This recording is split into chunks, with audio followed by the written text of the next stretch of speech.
Hello, everyone. We stand at the edge. Behind us, 40 years of wandering in the desert.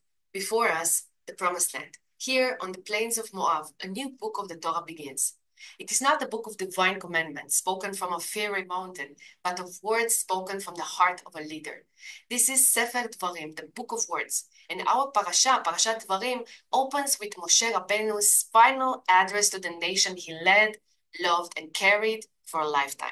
On the surface, Moshe's speech is a rebuke, a tochecha. He recounts the failures and rebellions of the past generation. But our sages urge us to listen more closely. They point out that Moshe does not speak harshly. He doesn't say, "You sinned with the golden calf." Instead, as Rashi explains, he hints. He mentions a plain name, Bizahav, which literally means of gold. He's gently reminding them, with the Father's love, Zahav, the sin involving gold, was enough. His rebuke is wrapped in mercy, designed not to shame, but to teach. The Holy Zohar takes this understanding to an even deeper cosmic level. It teaches that the sins of the desert didn't just break trust.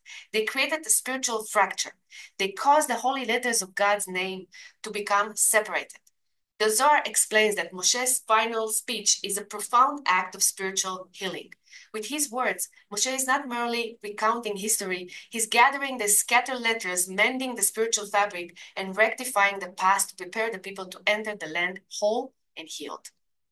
And this brings us to this Shabbat, the Shabbat before Tisha B'Av, which we call Shabbat Chazon, the Shabbat of vision.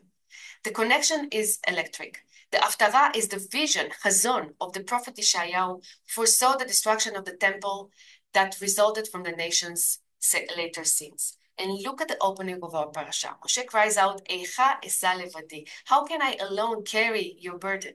That single sorrowful word, Eicha, is the very same word that begins the book of Lamentations, which we will read on the night of Tisha B'Av, mourning and destruction of our holy temples.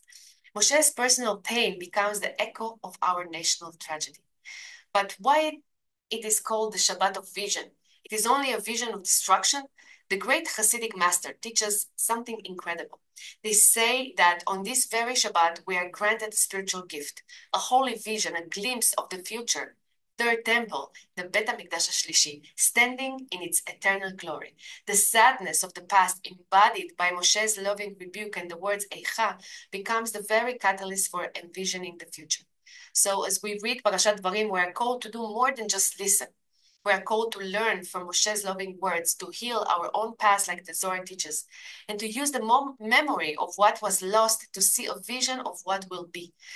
For it is in looking back with wisdom that we gain the vision to build the future.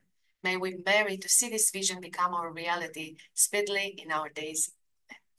Shabbat Shalom.